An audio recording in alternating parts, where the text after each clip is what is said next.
अच्युत अनंत गोविंद, ये 3 नाम। इन नामों के उच्चारण रूपी औषधि से सारे रोग नष्ट हो जाते हैं। यह मैं सत्य सत्य कह रहा हूं। विश्वास पूर्वक केवल इतने कोई करो तो रोग नष्ट हो जाता है। हमने एक बार अपने विद्यार्थी जीवन में इसका प्रयोग किया। अक्षय नवमी का दिन था। वृंदावन की बड़ी भारी परिक्रमा चल रही थी, बहुत भर के परिक्रमा चल रही थी,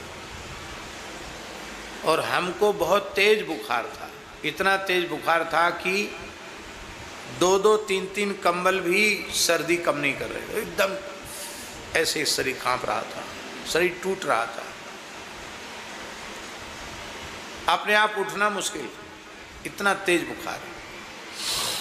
हमारे मन में बार बार व्याकुलता हो रही थी, वृंदावन की सब परिक्रमा कर रहे हैं, बताओ अक्षय तृतीया को, अक्षय नवमी को, कार्तिक शुक्ला नवमी को हम परिक्रमा नहीं कर रहे हैं। सुदामा कुटी में थे तब की बात है। तो हमने अपने मन में सोचा आज इसी मंत्र का प्रयोग करते बुखार उतारने के लिए, अच्युतानंत गोविंद नामोच्चारण भेषजात नश्यन्ति सकला रोगा सत्यम सत्यम वदामि। तो एक लकड़ी ली पकड़ने के लिए हाथ में, बुढ़े नहीं थे पर लकड़ी इसलिए ले कहीं चकरा के गिर न जाए।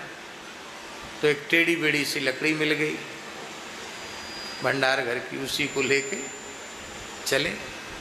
उस समय ये बाहर परिक्रमा नहीं बनी थी, भीतर से परिक्रमा होती थी, ये बाहर वाला रोड नहीं बना था, लेकिन हम बाहर से ही परिक्रमा गए। जो लोग वृंदावन में रहते हैं वो लोग जानते हैं कि सुदामा कुटी से जगन्नाथ घाट कितनी दूर है। कितनी दूर है? 500 मीटर भी नहीं, 200-250 गज होगा।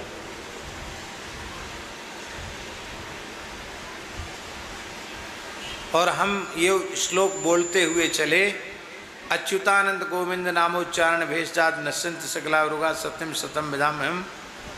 हम आपको क्या कहें कृष्णानंद जी महाराज, जगन्नाथ घाट पहुँचते पहुँचते बुखार समाप्त हो गया और हम परिक्रमा करे आए। महाराज जी कहीं बाहर पधारे थे वृंदावन में ही, वो बाहर आए तो आए महाराज जी, तो महाराज जी ने कहा पंडित जी कहाँ गए? तो पंडित जी तो परिक्रमा चले गए। अरे परिक्रमा इतने तेज बुखार में, उधर से लौट के आए तो एकदम स्वस्थ। अरे तुम्हें तो बहुत तेज बुखार था। मैं कहा महाराज जी हमने प्रयोग कर लिया अच्युतानंत गोविंद नाम। बहुत हंसे, बोले हाँ ठीक है। उसके बाद फिर उतर ही गया बुखार, फिर नहीं चढ़ा, दोबारा उतर गया। तो ये प्रत्यक्ष चमत्कार है, भगवान नाम का उच्चारण करने से भवरोग समाप्त हो जाते हैं। शरीर के रोग क्या हैं?